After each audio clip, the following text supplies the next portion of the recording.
اوپر والے کو خدا کہیں، ایشور، جیسس یا بھگوان ایک ہی ہے۔ ہم انہیں خدا کہتے ہیں۔ ہم اکثر سوچتے تھے کہ انسانوں میں یہ معاشرتی اونچ نیچ طبقاتی نظام کیا خدا نے بنایا ہے؟ اور اگر خدا نے بنایا ہے تو کیوں کر؟ اس فیصلے کے محرکات کیا ہو سکتے ہیں؟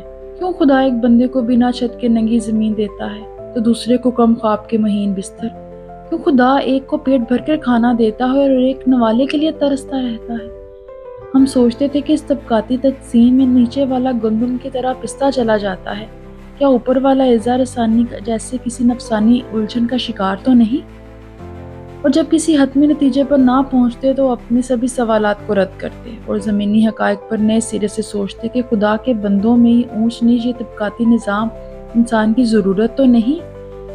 یہ سوال ذہن میں در آتے ہی سوچنے کے لیے بہت سے راستے کھل گئے کہ خدا کو کیا ضرورت ہے اپنے بندوں میں اونچ نیچ کی، اور زمینی حقائق پر جہاں تک سوچا یہ خیال راسخ ہوتا چلا آیا کہ خدا اپنے بندوں سے ایک جیسا برتاؤ کرتا ہے، اور ایسے متعدد سوالات و خیالات عمر کے ساتھ ہمارے بڑھتے چلے گئے۔ یہاں پہ میں ایک ضروری بات بتاؤں، ہم جنسی تفریق کے قائل نہیں ہیں۔ ہمارے لیے مرد و زن سب سے پہلے انسان ہیں، ان دو جنسوں سے مابرہ۔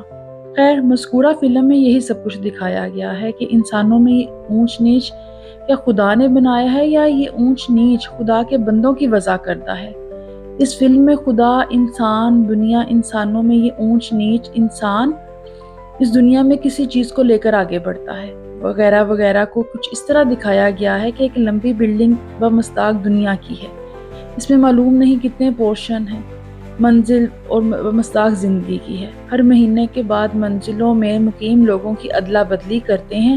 اوپر والا نیچے منزل پر بھیجا جاتا ہے اور نیچے والا بھی اور نیچے، اوپر والا سب سے نیچے منزل پر بھیجا جاتا ہے۔ کچھ پتہ نہیں چلتا کہ جو اب جس منزل پر مقیم ہے مہینہ بعد کس منزل پر ہوں گے۔ یہ ایک استعارہ ہے کہ انسان کی زندگی اور تغیر کے بارے میں۔ سب سے اوپر منزل پر ایک بہترین کوک اپنے کئی مایہ ناز، منفرد اور اچھے اچھے کھانے بنانے والوں کے ساتھ رہتا ہے۔ یہ کوک خدا ہے اور یہ کھانے پکانے والے لوگ اس کے فرشتے۔ دیکھنے والے بخوبی سمجھ جاتے ہیں، اور ایسے متعدد استاروں سے مزین ہے یہ فلم۔ اس بلڈنگ میں آنے کے لیے انسان سے مکمل انٹرویو لیا جاتا ہے، ان کے کھانے پینے پسند سب کچھ پوچھا جاتا ہے، اور صرف ایک چیز اس بلڈنگ میں اپنے ساتھ لے جا سکتا ہے، چاہے وہ گٹار چاہے یا چاقو، کچھ بھی ہو۔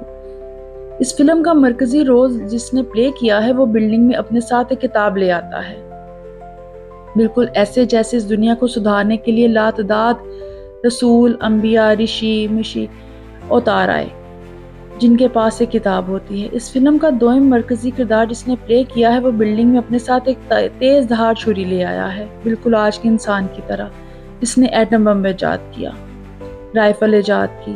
انسان کے لیے کتاب، چاہے وہ قرآن ہو، بائبل ہو، سائنس کی کتاب ہو، یہ کس قدر ضروری ہے، نہایت خوبصورتی سے دکھایا اور سمجھایا گیا ہے۔ بلڈنگ کی پہلی منزل پر خدا پالنہار کا بسیرا ہے، جس کو ایک بہترین کک دکھایا گیا ہے، جس کے پاس بہترین قسم کے کک فرشتوں کی صورت میں کام کرتے ہیں اور مختلف قسم کے کھانے تیار کرتے ہیں، جس کو پالنہار خود ٹیسٹ کرتا ہے کہ نمک مرچ کم زیادہ نہ ہو، ہر ڈش کی نگرانی خود کرتا ہے اور بہت نفاست، پیار، محبت کے ساتھ بھانت بھانت کے کھانے ایک دسترخوان پر لگا کر اول چھت سے بندوں کی طرف روانہ کر دیتا ہے۔ ہر بندے کا اپنا اور پسند کا حصہ اس دسترخوان پر موجود ہوتا ہے۔ دوسرے منزل پر جو لوگ بیٹھے وہ اپنے حصے کا کھانا کھائیں گے اور دسترخوان تیسرے منزل پر آئے گا، اور پھر چوتھی، پانچویں منزل پر۔ اس طرح سبھی بندوں کو اپنے پسند اور حصے کا کھانا پہنچ جائے گا۔ لیکن دوسرے منزل والے اس قدر وافر مقدار میں بھانت بھانت کھانا دے کر اس پر جانوروں کی طرح ٹوٹ پڑتے ہیں، اپنے حصے کا بھی کھاتے ہیں اور دوسروں کے حصے کا بھی، اور یہاں پر بس بھی نہیں کرتے، جانوروں کی طرح اس دسترخوان کے اوپر چڑھ دوڑتے ہیں، پیر رکھتے ہیں، ہگتے ہیں، تھوکتے ہیں، اور تیسرے، چوتھے، پانچویں منزل پر بچے کچے کھانے کا یہی حال کرتے ہیں جو اوپر والے نے کیا ہوتا ہے۔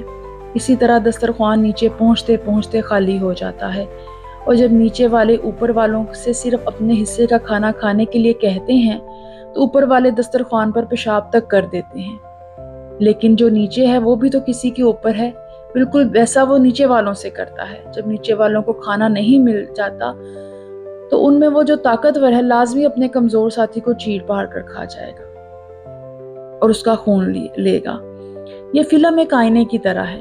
یہ فلم دیکھتے ہوئے آپ کو خود اوپر والا نظر آئے گا، جو اپنے حصے کا کھانا کھاتے ہوئے دوسروں کا حصہ بھی ہڑپ لیتا ہے اور دوسروں کے بچے کھانے پر پیشاب تک کرتا ہے، لیکن دوسرے نظر میں آپ خود کو نیچے والا سمجھیں گے کہ مجھ سے اوپر والا بھی تو میرے بچے کچے کھانے پر تھوکتا ہے، پیشاب کرتا ہے۔ آپ خود سوچیں گے، یہ اونچ نیچے اوپر نیچے کیا خدا نے بنایا ہے یا یہ انسان کی ضرورت ہے؟ یا یہ جو دنیا کو سدھارنے پیغمبر، رشی، کتاب اور صحائف لے کر آئے تھے، کہاں تک کامیاب ہوتے ہیں؟ اور ایسے متعدد سوالات۔ اسپینش فلموں کو تو ہم نے پہلے سے بھی پسند کیا ہوا ہے، لیکن فلم کی یہ قسم پہلی بار دیکھ رہے ہیں۔ آپ بھی دیکھیے اور سر پکڑیے، اور لائک بھی کیجیے اس چینل کو، سبسکرائب بھی کیجیے اور شیئر بھی کیجیے۔